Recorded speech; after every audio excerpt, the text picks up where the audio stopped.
शेतकरी आणि बैल या दोघांचं नातं एक अतूट नातं मानलं जातं, कारण की शेतकरी हा आपल्या बैलाला पोटच्या लेकराप्रमाणे खरं तर जपत असतो. त्याच्या खाद्याची जी व्यवस्था आहे ती मोठ्या तेजीने पद्धतीने करत असताना पाहायला मिळतो. मात्र एकंदरीत सध्या आता नवीन गोष्ट उघड झाली आहे. जे खाद्य या बैलांसाठी सध्या घ्यावं लागते त्या खाद्यामध्ये लोखंडी वस्तू असतील, तारा असतील, या सध्या येताना त्या ठिकाणी पाहायला मिळते. त्यामुळे कुठेतरी जो बैल आहे त्या बैलांच्या आरोग्याचा प्रश्न सध्या उपस्थित झालेला पाहायला मिळतो. कारण की काही ठिकाणी आपण पाहिलं की बैलगाडा शर्यतीमधले असतील बैल असतील त्यांना काजू असतील, बदाम असतील, त्यासोबत खाद्य दिलं जातं आणि या खाद्यामध्ये सध्या ह्या ज्या वस्तू आहेत त्या सध्या येताना पाहायला मिळतं. त्यामुळे कुठेतरी बैलांचं जे आरोग्य आहे कुठेतरी धोक्यात आलेलं आपल्याला पाहायला मिळतं. आपल्यासोबत काही शेतकरी आहेत. मला सांगा काय नक्की प्रकरण आहे, कारण की जे बैलांचं खाद्य येतं खाद्यामध्ये लोखंडी वस्तू असतील, तारा असतील, हे आहेत.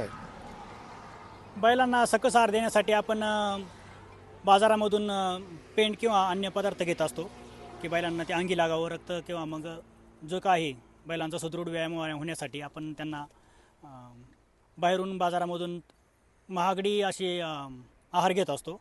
आणि अनावधानाने कंपन्यांच्या प्रोडक्शन लाईनमधून किंवा मग शेतकऱ्यांच्या नजरचुकीने बैलांच्या पोटामध्ये लोखंडी चुका वगैरे अशा जातात आणि त्यानंतर बैलांना जे बैल म्हणजे घाटाचा राजा व्हायचे ते अचानकच बैलघाटामध्ये जाऊन अचानकच उभा राहतो. मग त्यानंतर शेतकऱ्यांपुढे मोठा प्रश्न तयार होतो की असं अचानक का होतं आहे. कारण असं सर्रास जिकडं जाऊ तिकडं असं ऐकवात येत आहे की अचानकच बैल उभा राहतात आहे. मग त्यानंतर मग बैलांचं एक्सरे केला, पोटाचा एक्सरे केला जातो. त्यानंतर त्यात लोखंडी पदार्थ दिसतात. मग त्यानंतर मग नैसर्गिक शेणावाटे निघतो काय असं वाट पाहिली जाते.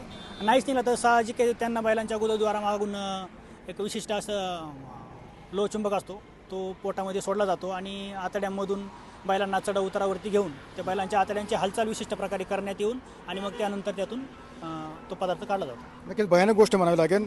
मात्र एखाद्या म्हणजे आपण पाहिलं की खरं तर बैल आहे, बैलांच्या पोटामध्ये अशा प्रकारच्या वस्तू आढळण्यात येते. काय सांगाल? हो, ह्या गोष्टी खऱ्या आहेत. कारण आम्हाला स्वतःचा अनुभव आहे. हा बैल भोसरीच्या घाटामध्ये आम्ही पळवला, त्याच्यानंतर 3-4 घाट पळवला आणि त्याच्यानंतर बैल अचानक एक 50 मीटर गेल्याच्या नंतर स्टॉप व्हायला लागला. मग आम्हाला थोडा डाऊट आला. मग आम्ही एक्सरे केले. एक्सरेमध्ये थोडंसं जरा प्रॉब्लेम वाटला. मग आम्ही एक व्यक्ती आहेत ते याच्यावरती थोडंसं गावठी पद्धतीने इलाज करतात.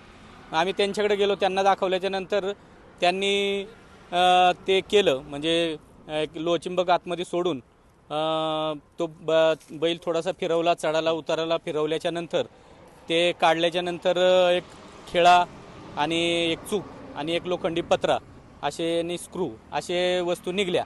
त्याच्यानंतर त्या बैल 1-2 दिवस आजारी होता. त्याच्यानंतर आता ठीकठाक झालेला आहे आणि त्याच्यानंतर 2 वेळा पळवला तर त्या पळवण्यामध्ये खूप बदल झालेला दिसतोय. मला एक म्हणायचं आहे की ज्या पद्धतीने पूर्वीच्या काळामध्ये जो खाद्यपदार्थ होतो आणि आताचा खाद्यपदार्थ म्हणजे माणसाच्या जीवनामध्ये कसं हायब्रिड झाले तसं जनावरच्या जीवनामध्ये हायब्रिड झाले का?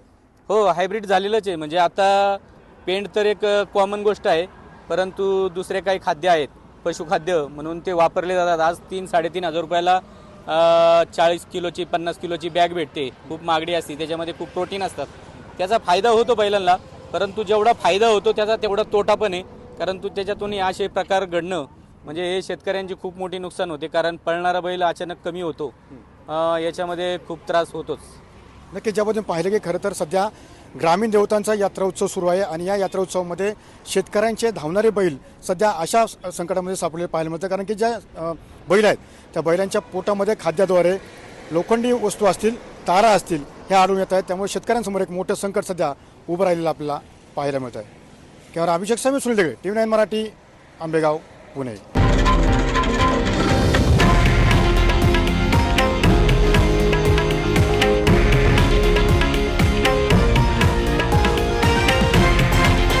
हे आहे देशातील नंबर 1 न्यूज नेटवर्क आणि आपण पाहत आहात TV9 मराठी, एकमेव.